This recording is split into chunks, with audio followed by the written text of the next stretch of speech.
the whole idea of the world is full of immigrants. We're all immigrants. I have one of my poems is, we're all migrants. We all are. We're all mongrels. We're all, tracing from so many different places and so many different sources of genetics. And it's a real, I wish everybody in the country would have a genetics test to determine, just to show. I think some people would be really surprised by who they are. I have Black ancestry, which I always kind of thought I did, and did some more research, and I have African ancestors as well as Choctaw ancestors, and I think if more of us understood that we're all we can't look at somebody and say they're so different from me. Journalist, author, and poet Carol Flake Chapman joins John and Scoop on this week's Plutopia podcast. We discuss the religious right, Native American issues, immigration, grief, and her poetry. Hey everybody, welcome to another episode of the Plutopia News Network podcast. I'm here with Scoop Sweeney. I'm John Lebkowski. Our guest today is Carol Flake Chapman. Carol is a distinguished journalist and editor. She was founding editor of Vanity Fair, which is a magazine I really like, horse racing correspondent for The New Yorker. She was a rock critic for The Village Voice at one time and a Texas stringer for U.S. News and World Report. She was an editor and columnist for the Boston Globe.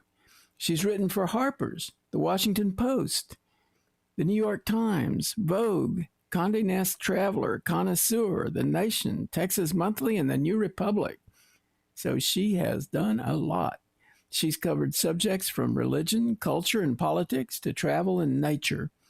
Her pioneering book on evangelicalism and the rise of the religious right is titled Redemptorama, Culture, Politics, and the New Evangelicalism.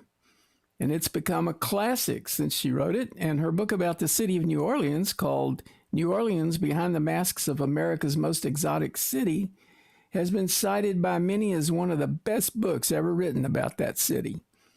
Since the death of her husband, Gary Chapman, she wrote about her journey of grief and healing in her book, Written in the Water, a memoir of love, death, and mystery.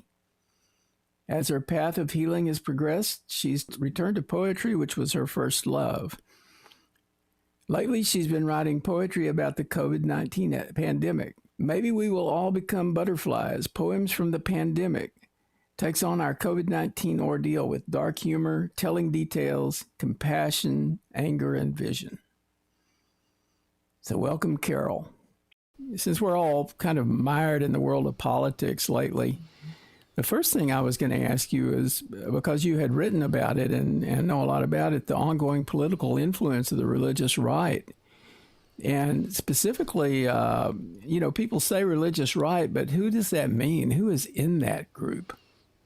Well, it doesn't surprise me at all how this has evolved, because when I first started researching my book, Redemptorama, which was about the rise of the religious right, it was actually really, I was studying a subculture and trying to understand what was happening to it, because it was evolving very fast. The big enemy in those days, this was the early 80s when I first started hanging out with these folks. I grew up in a Southern Baptist church, and that's actually how I got interested. I wanted to see, my God, what's happened here? When I first started hanging out with those folks, the enemy was secular humanism. It was not political. It was just this label of secular humanism. It was, it was kind of a indeterminate label for people who were ungodly. And what happened was a number of operatives on the secular right, conservative folks, saw a whole new reservoir of support in these folks, because they were disaffected. They had been sort of out of power and ignored. And they started making inroads using all kinds of new techniques like direct mail. Richard Viguerie was, I don't know if you remember him, but he was, a master at that. So they gradually began to take over the religious life. Was this kind of concurrent with what they call the Southern strategy? Yes, it was very similar.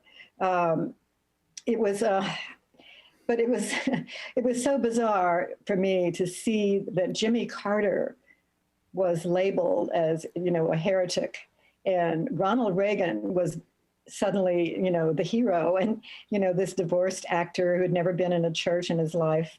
Doesn't that kind of ring some bells about what's happened? Oh, yeah. That was really an indicator right there that Ronald Reagan could become an icon for Christians. When I say evangelicals, that was a real indicator of what was to come, that they had been essentially co-opted. Well, that gets to the question of Trump. I mean, Trump is clearly, if not immoral, amoral. And you wonder why he has such support from the Christian right. It's because of a narrowness of focus, and a sense that a belief that anybody can be forgiven and redeemed. But he never has actually confessed his sins. He's never, said mea culpa ever for anything he's ever done. But somehow they feel that the greater good is that he, appoints people who are anti-abortion and things like that. Their priorities are certain kinds of issues, and somehow it doesn't matter who he could be the devil in there, as long if he was anti-abortion. Christians that I know have told me that they feel that he will protect them. They may not approve of his character, but they feel that they're protected by Trump. That he's strong. They made a deal with him. A strong man. Yes, absolutely. That he will stand up for them. He's not, I don't know, but they see in him, oh gosh. Let me just say, I believe that we are, as humans, are hardwired for worship. We are hardwired for worship. You look back through history, and that means we are also hardwired for being gullible, both. So it's just part of the deal. If you, hold some pretty wild beliefs in your religious practice, that are hard to prove or hard to pin down, or what's another kind of belief that really begs, I don't know, it's not rational. I'll just say it's not rational. You mentioned that you grew up in the Southern Baptist Church, as I did. And I noticed my mother was just one of those pillars of the church. She was a Sunday school teacher for probably 60 years. Mm. And she began to have her doubts about the Southern Baptist Church when one day the preacher came to her and said, Mrs. Sweeney, you can't sing this song anymore. She said, what song is that? It's Jesus Loves the Little Children, all the children of the world, red and yellow, black and white. They're precious in his sight. And she was floored. She had no answer. She came home. She's my mother was Choctaw, very, self-contained, very, I'm Choctaw too. Did you know that? I'm welcome. Choctaw. Yeah, Good combo. Southern Baptist Choctaw. Yeah, my mother taught school at Broken Bow, Oklahoma, and her mother was educated at Indians Girls School during when it was Indian Territory. So we have a big history. But they all became Baptist. But right about the Reagan years is when all of a sudden it was no longer about the gospel. It was about the politics. And a lot of people left. I left a long time ago because I just, But that song red and yellow, black and white, they are precious in his sight. If anything has stuck with me from my years in Sunday school, it is that. Mm-hmm. That if anything has shaped my ethics, it is that. That is the bedrock for me of what it means to be Christian. Red and yellow, black and white, they are precious in his sight.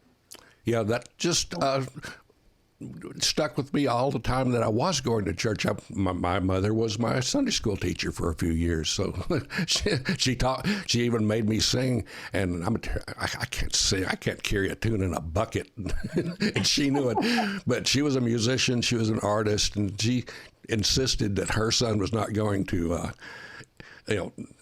sully the family name by singing off keys. I actually had to rehearse before Sunday school. I have to ask you about your Choctaw heritage. Does that influence who you are? Oh, absolutely. That's more of my spiritual belief is rooted in what I learned from my grandmother. She lived in Durant her entire life. And I spent many, many summers with her, and she taught me all the important things about how to live. Her favorite lesson that she taught everyone, and she taught it to me in her garden.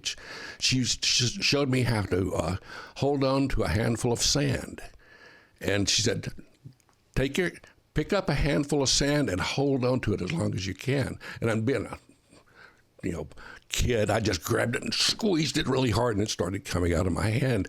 And she said, no. She took both of her hands, scooped it up in both hands, and held it gently in front of me. She said, I can do this all day. And I went, wow. And there was a message there that she got through to me just with a double handful of sand. Oh, that's wonderful. I'm not an Oklahoma Choctaw. I'm a Mississippi Choctaw. When after the Treaty of Dancing Rabbit, and the Choctaws had to go on the Trail of Tears, the first to go on the Trail of Tears, there were some that hung back in the woods and hid in the woods. And I'm descent on my father's side, from those who hid out in the woods. Yes. Well, in reality, none of the Choctaw were from Oklahoma. Everybody was a immigrant, a forced immigrant. And that has a lot to do with their history. Yeah, that Oklahoma is, Choctaw for red people. That was really good to know. Yes, I was heartened by the court decision that said you have to give it back. And I went, well, I'm not going to wait for them to have to move out all those Oklahoma folks and leave it for the Choctaw and the Cherokee. But, it was a good, thing to see. It made some people think up there about, well, we on somebody else's land. Yeah. The whole idea of the world is full of immigrants. We're all immigrants. I have one of my poems is, we're all migrants. We all are. We're all mongrels. We're all, tracing from so many different places and so many different sources of genetics. And it's I wish everybody in the country would have a genetics test to determine, just to show. I think some people would be really surprised by who they are. It's surprising. In there that, I have Black ancestry, which I always kind of thought I did, and did some more research, and I have African ancestors as well as Choctaw ancestors, and I think if more of us understood that we're all, we can't look at somebody and say they're so different from me when we're all connected. We're all connected. Oh, sorry. Go ahead. We saw a film last week at South by Southwest called Executive Order. It was made in Brazil, and it's set in the near future. And in this film, the idea is that Brazil has decided to deport all what they refer to as high melanin people, all of the blacks. And, much of the film is about rounding people up and the resistance and so forth. One thing I was thinking when I saw that is that, like, in the U.S., if you decided to send everybody back where they came from, you wouldn't have anybody left. Exactly. Even the Native Americans, migrated, from different places. They weren't living there forever and ever either, longer than white people. But I know if we could just, embrace that idea, that how connected we all are. My Native American friends tell me that they think that Americans, or white Americans, are a little crazy because they are not connected to a certain place. Only a little crazy? They don't know where they're from. They don't know where they're from. They don't know where home is. And, the Native Americans, even though they've had to move, they know like every blade of grass. They know every tree. They know every flower. The Choctaws in particular, were herbalists, and they knew all the plants. And so, it's just, we have just kind of disrupted this, our deep connection. We can be at home, even if we didn't grow up there, and even if our ancestors didn't grow up there. But it's important to find out how to be in harmony with that place. And we're not exactly doing that, are we? Well, we've all moved indoors. Yeah. Most of our time is spent inside four walls with, floor, ceiling, and we don't have a connection with the earth anymore. Yeah. How can you feel a real sense of place, if you're in a high rise or whatever? And I've been spending so much time on my back deck behind my house, and amazing things, come up into my yard there's a ravine behind there, and amazing critters appear, and birds. And I feel more connected now to where I am than I was before the pandemic. I thank the pandemic for that. Yeah, we've actually turned out to be food for the local mosquitoes. I spent a lot of time I have a lot of bats battling those guys. Oh, bats are great. Take care of the mosquitoes. So. In fact, we ought to put up a bat house. You should. Well, we get all the bats. I'm out in Bastrop County, just east of Austin, and that's where all the bats come to feed when they leave the Congress Bridge. They come to Bastrop, and I had a few encounters with them late at night. I like to just wander around. I'm surrounded by oak trees, so I like to wander around in the forest, and these guys will come and check me out, see if I'm a bug that they want to eat. Batman. A lot of bats died during the snow vid. Is that right? That's what I heard. A lot of wildlife of all sorts. I worry about our deer herd that we have that comes and feeds in my backyard every evening, and I haven't seen them. A lot of people lost their cattle, their poultry. Really Trees died. Mm-hmm. Yeah. Oh my God! I lost two huge trees. That broke my heart. We're kind of waiting to see if they're going to come back. We have like a pittosporum and a tangerine tree, and they're both looking pretty sad right now. But who knows? Maybe they'll sprout again. They can surprise us. They really can. That's what I'm hoping for. A lot of things that look brown and dead, I'm hoping that. I keep seeing little sprouts in places I wouldn't have expected. That things that are coming back. Boy, they're resilient. I just wanted to tell you about this black deer that it's called a melanistic deer. It's very, very, very rare. They only exist. There are just very few of them in the hill country, and actually, the first time I saw a black deer, there was a little black deer that was born in my backyard. And I didn't know what the heck oh my God, what is that?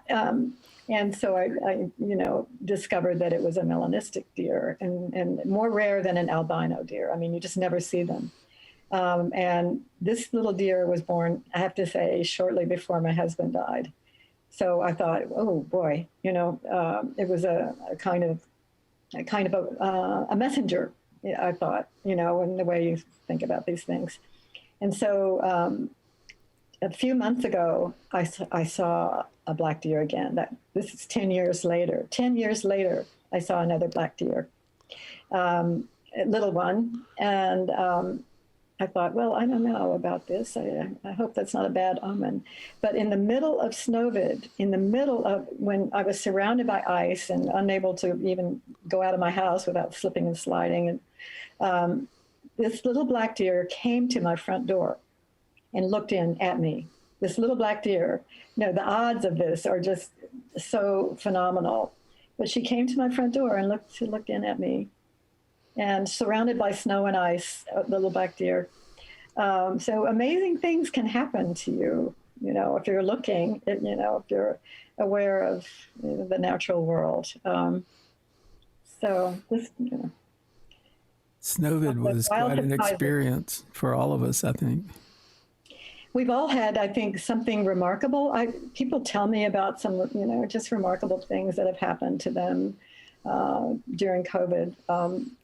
It's been a terrible plague, but to me, it's also been a time of they call it the Great Pause. The Great Pause, where we stop and, what are we doing? How are we living? What's valuable to us? What do we need? What do we miss? What do we miss? Just being so isolated from each other. And then COVID being followed by the snowpocalypse and the lack of electricity and lack of water.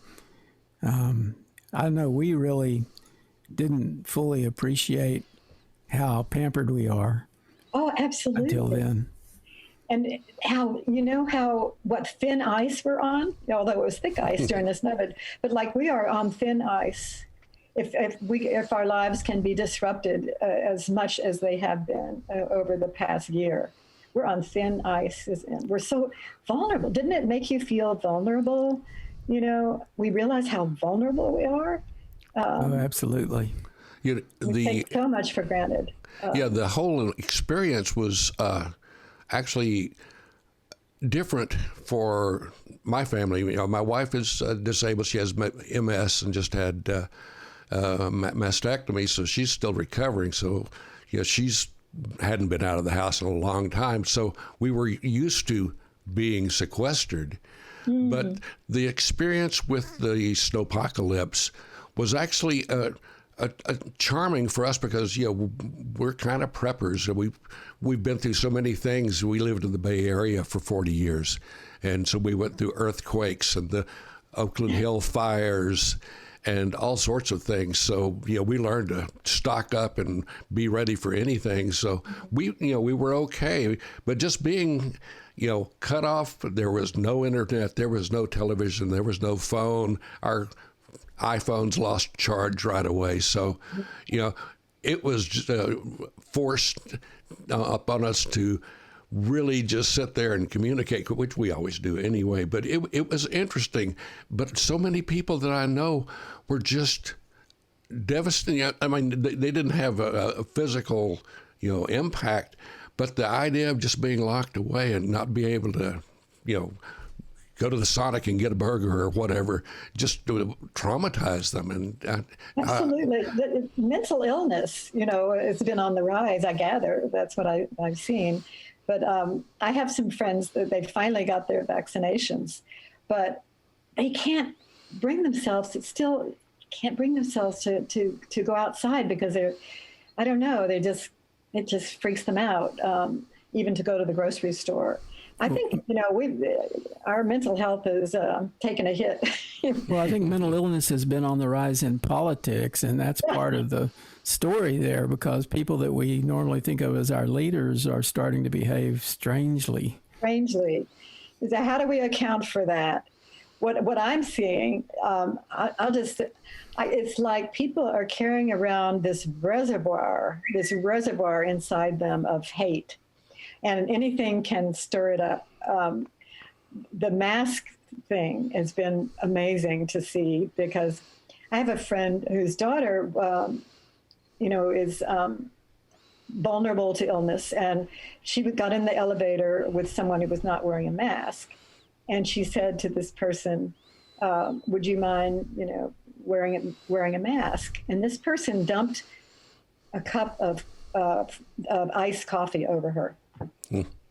There's a lot of that going around. It's like, but so what is this reservoir of hostility and hate that people are carrying around? It's just, it's hard for me to accept this as, normal human behavior. But you see these outbursts, the Karens who, just go bonkers, over a Black person getting too close to them, or what is this? What's happening to us, as humans? We're not doing such a great job right now in tolerating each other. It's really, I don't know, it's a test, I think. It's a real test, how we're going to get through this. Texas has a bit of a history of that kind of aberrant behavior, and it goes back a ways. I remember when I was working on the radio in Houston in the early 70s and dyed long hair. And something like long hair, you were treated like, you were called a communist. You had people trying to cut your hair off they pull out their buck knife.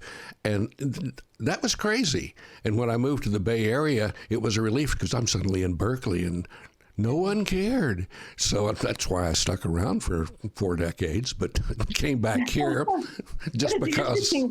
What becomes a trigger.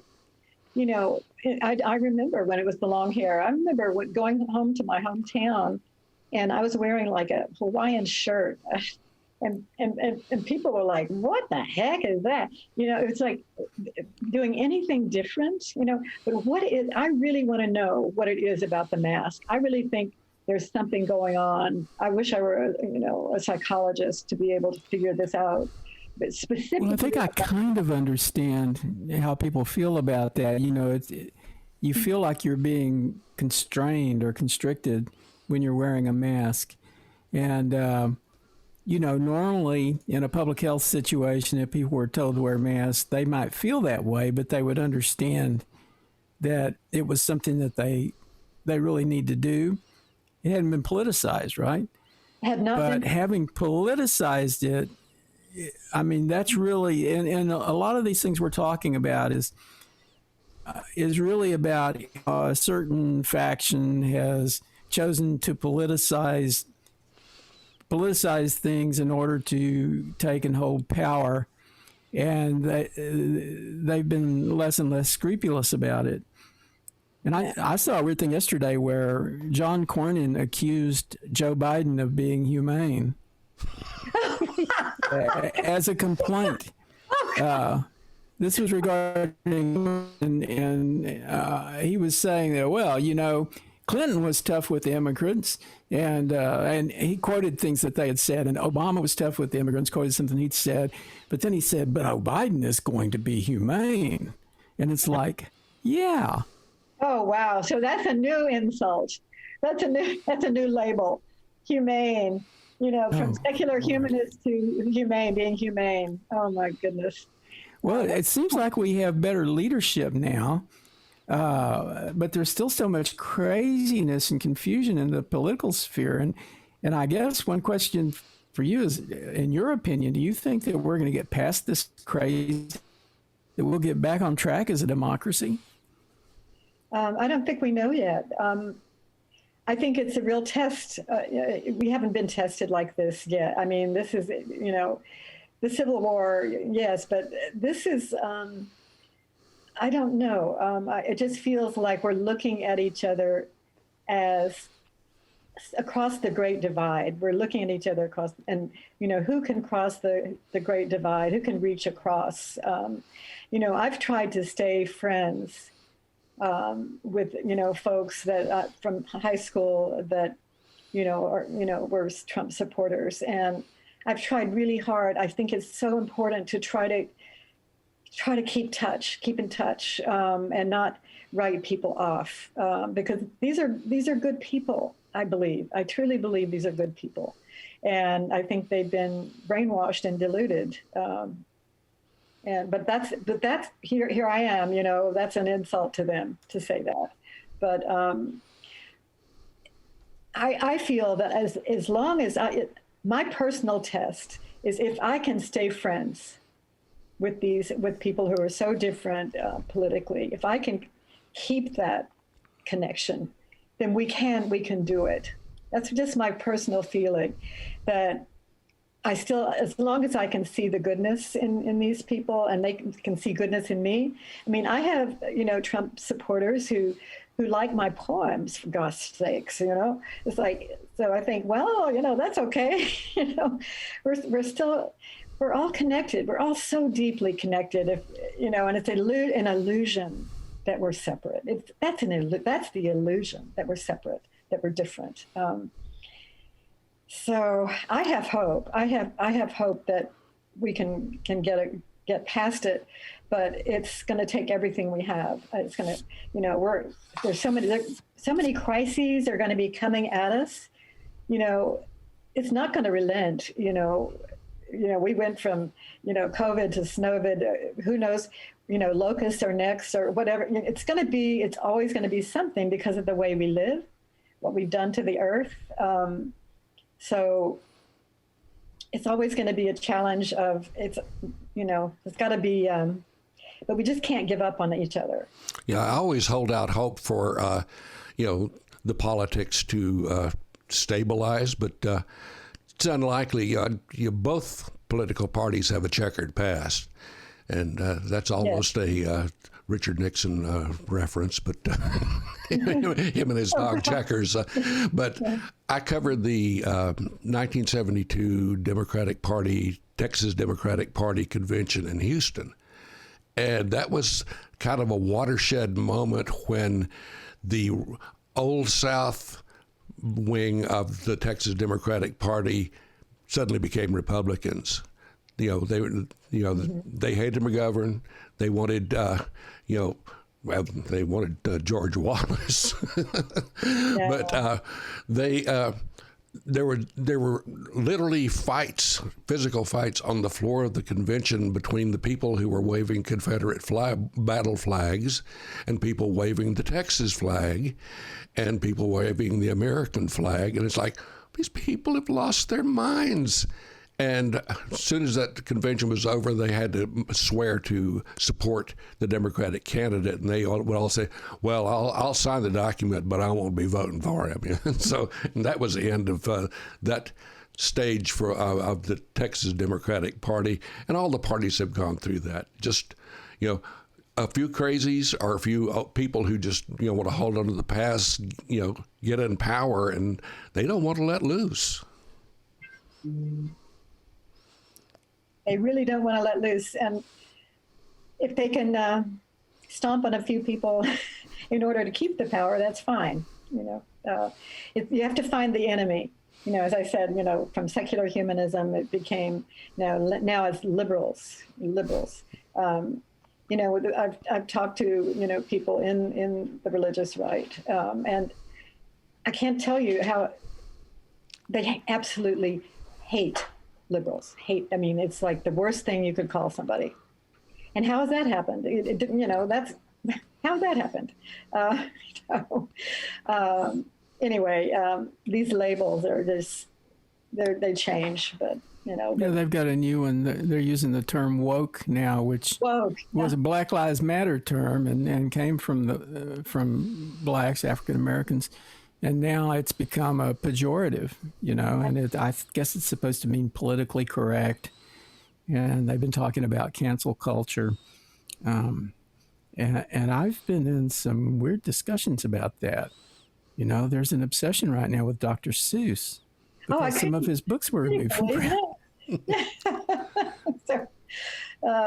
And you'd think they were stacking the books up and burning them, Yeah.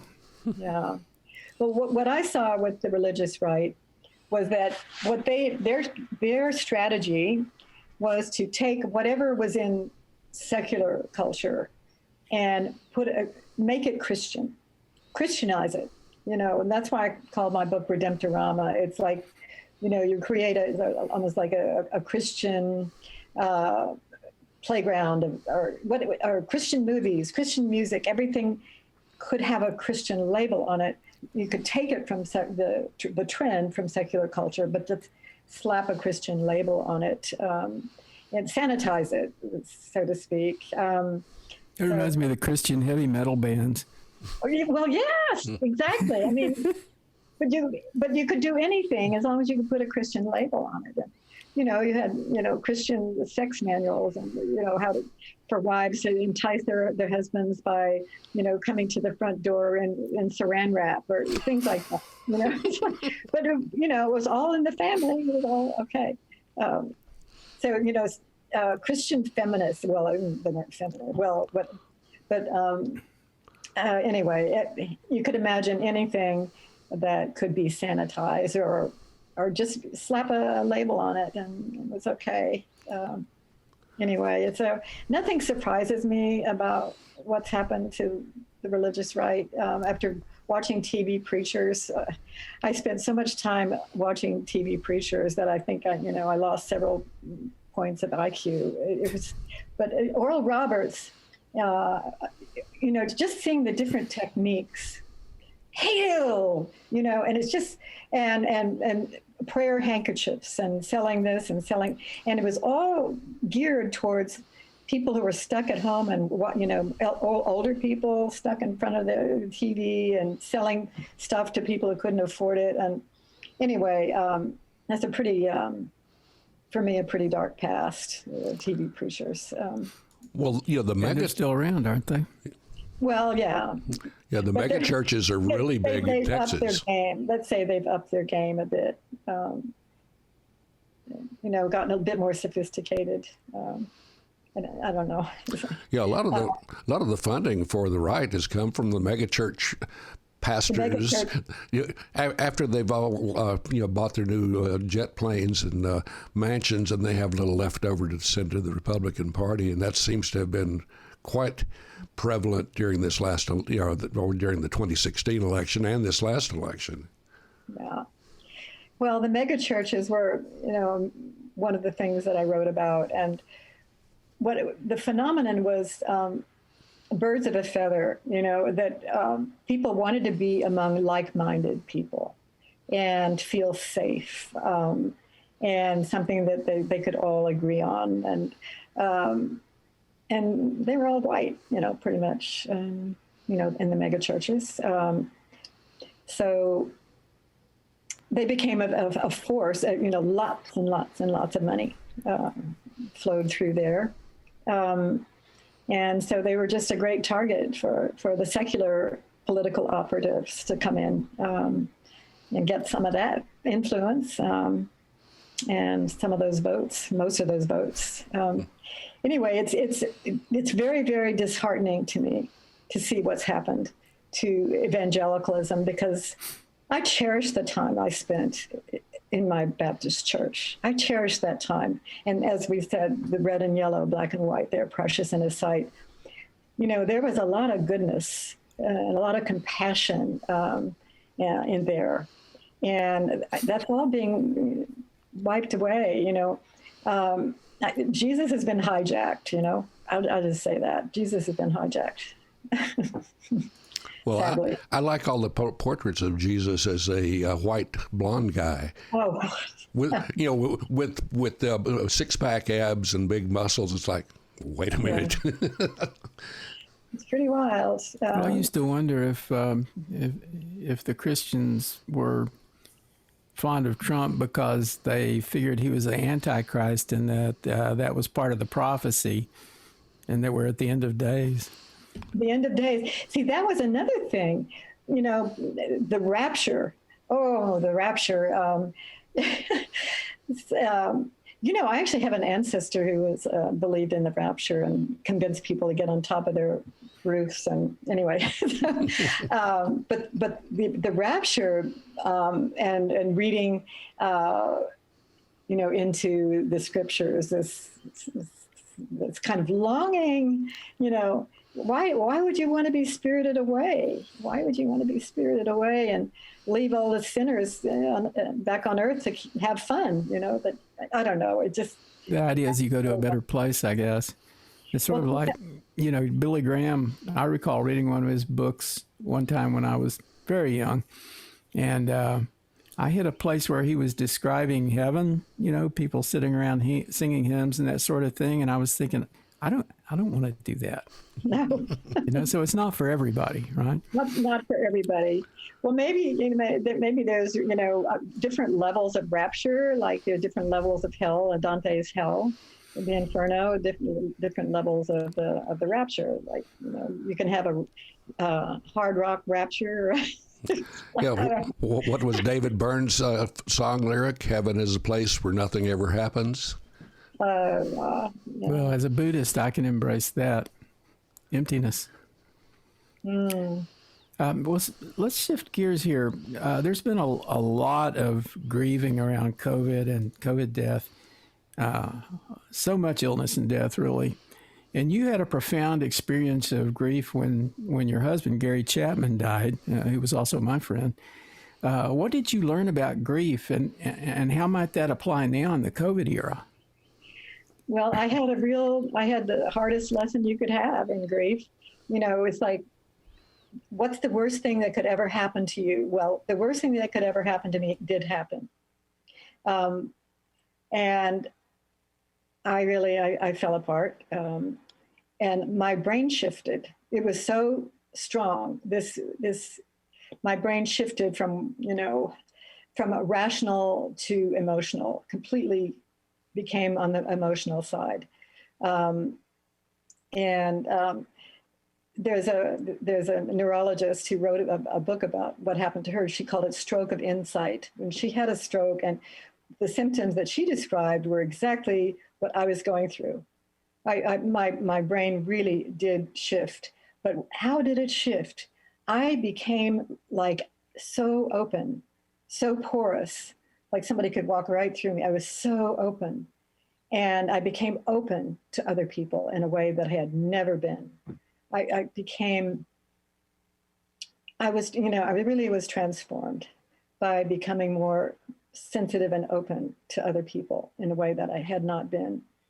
And I essentially went on a pilgrimage, improvised pilgrimage, to go to different places that had meant things to us. But it's not a pilgrimage. You don't have to, go all the way to Bethlehem or whatever. You can have a pilgrimage right in your own backyard. It's just a matter of realizing that you are in a different place. The Native people, sometimes there's a sense that when you are grieving, you are sacred. And this is a strange thing, but people would come to my house and just sit next to me because they felt something that, I've gone past that, but I was so open. I was almost like a different being. And there's so much hurt, but also amazing things happen. I had things happen that, were, I don't know, out of the ordinary, I'll just say. And the book that I wrote, Written in Water, describes some of the, you could call them miracles, or if you want, or synchronistic things that happened. But there are comforting things that happen in which you realize that the lost one, your beloved, is actually still with you. In many, it's still with you, not in physical form, but it's still with you, not just in memory, but part of who you are, just in your heart, in your soul. But it's a process. It's a process. But I would want to give people hope that you can go through grief. You can't outrun it. You can't run away from it. You cannot run away from it. It's like the dragon in the middle of the road. You can't avoid it. And if you just let it happen and become grateful for what you had, for me, gratitude was maybe the key. Feeling grateful for, because that can't be taken away from you. That's always there. Yeah, always there.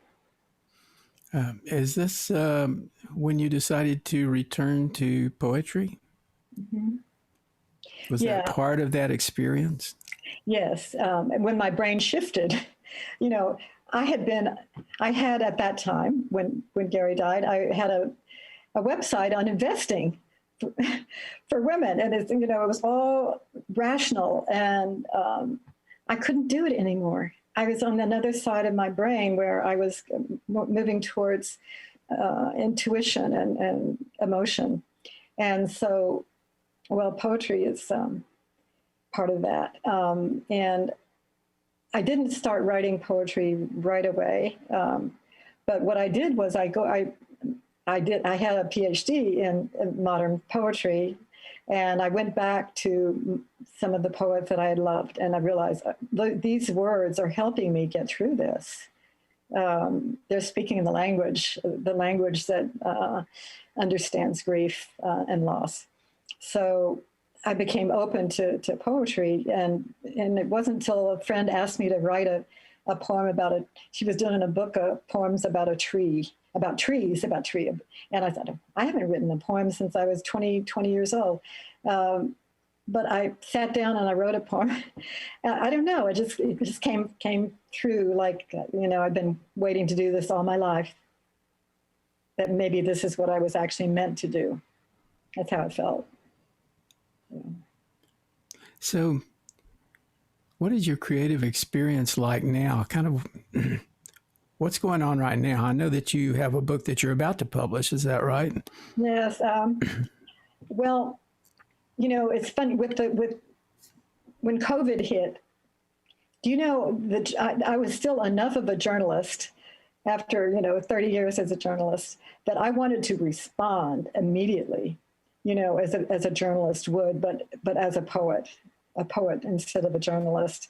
So I started writing poems right away about COVID, and I was taking my friends' experiences and my own experience and trying to put them in a way that, in a context that would help heal, help acknowledge the in a larger context, and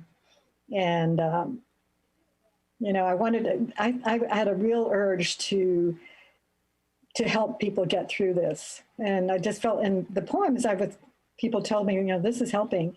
It's poetry can be very healing, very healing. Absolutely. We were hoping you would read one of your poems. Well, I have this. Here's my book. Poems from the pandemic. Right out of the cocoon. Yeah, right. Maybe we will all become butterflies. But this poem was one of the first ones I wrote, actually. It was I had this vision. That the COVID experience would be like what happens to create a butterfly. That this hungry worm, becomes wrapped in it's actually chrysalis rather than cocoon, technically, but let's just say cocooned, and becomes mush. They've discovered that what happened, they just, the worm, the caterpillar becomes essentially mush, but there are imaginal cells that start talking to each other, and a new being is formed. So I had this idea that, wow, we could be like this. We could go through this, separate in our little cocoons, and maybe we could become somebody, better or different, or come out with, wings, or, anyway, it was just a vision that this could happen. And somebody just, suggested to me the other day, well, what if we came out as locusts? So, no, it's like, no, we're not going to be locusts. So this is, maybe we will all become butterflies, a vision. Here we are in our cocoon, spaced 6 feet apart, suspended from branches in our own yards, not knowing what to do here alone in the dark. We were just hungry worms, munching our way through bountiful banquets of green leaves when the order came to suspend everything.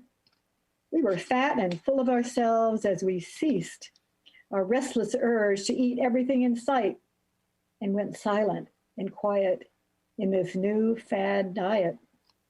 Some of us began singing inside our bindings, but we soon began to lose our wide mouths and everything we had ever been or wanted.